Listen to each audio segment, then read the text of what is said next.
everyone has an opinion about Canadian federal politics. Oh, yeah. They say Pierre Poilievre is going to be the next Prime Minister. He gives a rousing speech right here. Let's take a look. Watch this. Everything costs more. Work doesn't pay. You make it, Trudeau takes it. Housing costs have doubled, with the worst housing inflation by far in the G7. The worst housing inflation in Canadian history. Incomes have fallen 40% short of housing costs increases. Rent has doubled. Mortgage payments have doubled. The needed down payment has doubled. Here in Montreal, rent has actually tripled. When I was housing minister 9 years ago, you know how much it cost to rent a one-bedroom here? $700. Now it's $2,200 in just 9 years. The people of Montreal have given Justin Trudeau their trust. What did he give them in return? He tripled their rent. He sent people to the food bank. 25% of Canadians are now living in poverty. A quarter of kids are going to school hungry, according to the federal government's own data. We have the worst economy in the G7 by far. It has shrunk more since 2019 than any other G7 country. In fact, our per capita GDP is now smaller than it was before COVID. We are one of the only countries in the world that has that distinction. Our money is leaving. $500 billion of our investment has left to the United States to escape Trudeau's taxes and red tape. Meanwhile, we have the second slowest building permits in the OECD, which is driving up home building costs. What does Trudeau do about that? He gives more and more of our money to incompetent, radical NDP Liberal mayors who block home building and drive up homelessness. Everywhere we go in Canada, it's the same story. 35 homeless encampments in Halifax, 256 homeless encampments in Toronto. 50 of them have opened in 3 months alone. Some people are even calling these homeless encampments Trudeau towns to reflect the fact that we never had these places before him. And here at this beautiful school, we're seeing children terrorized by drugs, by potential violence, by gross sex acts, by needles and other danger. What we're seeing here is a radical, wacko liberalization experiment of drug legalization that has driven up overdose deaths and crime and now threatens once safe neighborhoods. Despite the failed experiment that's destroying lives, Trudeau is doubling down by allowing the Benoit drug injection site in Montreal, located just steps away from this elementary school and this park, which is supposed to be safe for children. Parents have raised the alarm bell about this disaster, saying their children are afraid to go to school. Some kids have even witnessed indecent acts on the sidewalk and have been shouted at. Residents warn of an influx of drug dealers who've been drawn into the area since the site opened. Montrealers no longer recognize the once safe communities that they used to live in. Now they see homelessness, crime, chaos, drug abuse, which have become common. Montreal's NDP Liberal mayor has even insisted Montrealers should just learn to live with this chaos and this danger. She says we should just accept homelessness, and the Trudeau government refuses to directly reject the city of Montreal's radical request to legalize hard drugs in this city, even after the experiment led to a 400% increase in overdose deaths in BC where it was tried. And just this week, the London Telegraph, a famous international publication, called Vancouver the world's capital of fentanyl overdoses.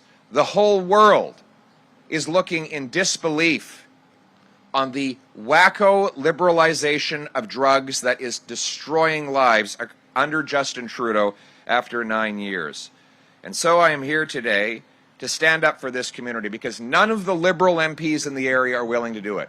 Mark Miller is supposed to be the MP here. What is he doing? He's nowhere. He's doing nothing. Just like Anthony Housefather is nowhere and doing nothing to protect the Jewish people against the rampant anti-Semitism that has unleashed on the streets of Montreal and across Canada, and his House Father is protecting this recent radical that they appointed to head up the Human Rights Tribunal. His House Father votes to give money to UNRWA terrorists, and he stands by Trudeau, who's the most anti-Israel Prime Minister in Canadian history. The Montreal Liberal MPs do nothing for their community, so I am here to fight for Montrealers in this wonderful city. And I'm today calling for the Trudeau government to close its drug den. Under Section 56.1 of the Controlled Drugs and Substances Act, the government has the power to accept or refuse a supervised consumption site like Maison Benoit Laube.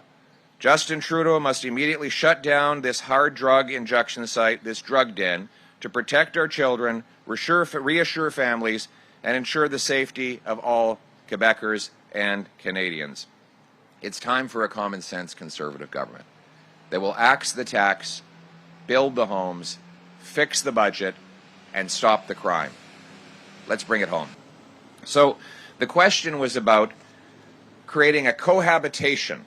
This is the latest Orwellian terminology that the radical, wacko, bloc liberal politicians like Plante and Trudeau are inventing.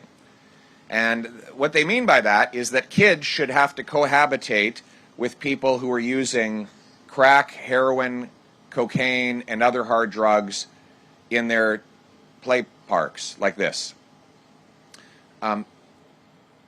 This is total wacko. Kids should not have to cohabitate with hard drug use and crime. That's not Canada. What it is leading to is more danger and more violence. And by the way, there's an entire industry of bureaucracies and activists and politicians who are profiting from this misery and want to perpetuate it. And they are pumping more and more money into keeping it going. I will end it. My common sense plan will ban the hard drugs. It will put the money into treatment rather than into handing out narcotics. We will break the dependence on drugs, and we will bring our loved ones home drug-free. And let me just close off by quoting a local resident who describes what it's like to have this so-called cohabitation that the wacko radical mayor and prime minister are pushing. This is from Michael McKenzie, Canadian Research Chair in Child Wellbeing and Professor of Social Work and Pediatrics at the University of McGill. Before the centre opened, community resistance was narrowly focused on the drug injection site. The discussion, sadly now, extends to the entire facility, risking to throw the baby out with the bathwater. There is no evidence in the literature I have read that commingling transitional housing with a supervised injection inhalation site is a prudent move in supporting recovery of those newly housed. I make no apologies because that I don't want my children seeing sex acts on the way home from school. I feel no shame in saying it is unacceptable to have people publicly masturbating or assaulting neighbors. Communities, much like the families who comprise them, can be both compassionate and set firm boundaries about unacceptable public behavior that harms people and traumatizes children. It is compassionate to demand more from politicians and the Benoit Laube Centre. That's Michael McKenzie, Canada Research Chair in Child Wellbeing and Professor of Social Work and Pediatrics at the University of McGill. That sounds like common sense to me. On va passer à la prochaine question. Hello, Joe Bongiorno, Canadian Press. If you can answer in English and French as well. So, on the subject of NATO, why won't you commit to meeting the NATO target instead of saying you would work toward meeting the spending commitment? The difference being saying you're going to do something versus working toward or trying to do something. I always say what I mean and mean what I say. I make promises that I can keep. And right now we are, our country is broke after 9 years of Trudeau, who's doubled our national debt, ballooned our bureaucracy, caused the worst inflation in 40 years, driven 25% of our population into poverty and 25% of our children into hunger. So as you can imagine, I'm inheriting a dumpster fire when it comes to the budget. So every time I make a financial commitment, I'm going to make sure I've pulled out my calculator and done all the math. Because people are sick and tired of politicians just announcing that they're going to spend money without figuring out how they're going to pay for it. Obviously, Trudeau has demolished our military, and my common sense approach is I will cut foreign aid to dictators, terrorists, and multinational bureaucracies. I will crack down on corruption, back office bureaucracy, and procurement bungles, and I will use the savings from that to reinforce our military. We will buy equipment based on best value to make our money go further, as we did during the previous Conservative government, which re-equipped our forces rapidly, on time, and on budget to fight in Afghanistan. And I will replace the woke culture with a warrior culture so that we can get recruitment back up and running. We can recruit the next generation of soldiers, sailors, and airmen. Thank you. En français aussi, s'il vous plaît. Eric Andrew, Globe and Mail. Your party hasn't actually said what your policy towards safe injection sites will be. So you want to close this one, but will you close others? What will you do around safe injection sites across the country? I will be closing them. We will close safe injection sites next to schools, playgrounds, anywhere else that they endanger the public and take lives. We will defund. By the way, they're not safe injection sites. I'm sorry. I used your dishonest language. See, you just repeat the language that is fed to you by the government. Are you a CP? Are you a CP? CP? Who are you with? Globe and Mail. You're with the Globe and Mail. You guys repeat the same language you get from the radical liberal NDP activists and bureaucracies. You call them safe. How can they be safe? You think it's safe when a bullet comes flying out of one of these sites to kill a mother in Toronto? Do you think that's safe? You think it's safe to have people using crack and heroin and cocaine next to a playground like this? You think that's safe? It's not safe. Supervised injection sites. They're drug dens. They're drug dens. And they've made everything worse. Everywhere they've been done, they've made everything worse. And I know what you'll do now. You'll now go and call the same bureaucrats who caused the chaos, and you'll call them experts. The people who caused the 400% increase in drug overdose deaths in Vancouver, you're going to call them experts. They are expert at destroying communities and ending lives, but at perpetuating their own industries, because that's what they are. They are industries that want to expand, and the only way they can continue to exist is by keeping the misery going. So they're not safe. They are unsafe injection sites. They are drug dens, and we oppose them. The Supreme Court has been very clear that these radical bureaucrats don't have the right to open these drug dens anywhere they want. The court made it clear that there are reasonable restrictions that can be placed on them, and that includes playgrounds. So I've told you my policy. I'm against the drug dens next to children's playgrounds, schools, other places where people who are vulnerable in the community live. We will defund them. There will not be a single taxpayer dollar from the Poilievre government going to drug dens. Every single penny will go to treatment and recovery services to bring our loved ones home drug-free. Thank you. OK, merci. Nice try. Nice try. The Supreme Court didn't say that. See, I know what you're trying to do. The Supreme Court didn't. No, I'm giving you my answer. The Supreme Court did not say that there can be. It's okay. The Supreme Court didn't say that you can have a drug den wherever you want. It said that there are reasonable restrictions that can be placed to stop them from opening up in locations that endanger the community or where there is community opposition. That's what the Supreme Court actually said. Now, I know that wacko politicians and the Liberals and the NDP and their supporters in the media want to make it sound like there's a constitutional obligation that we allow these drug dens anywhere they want to go up.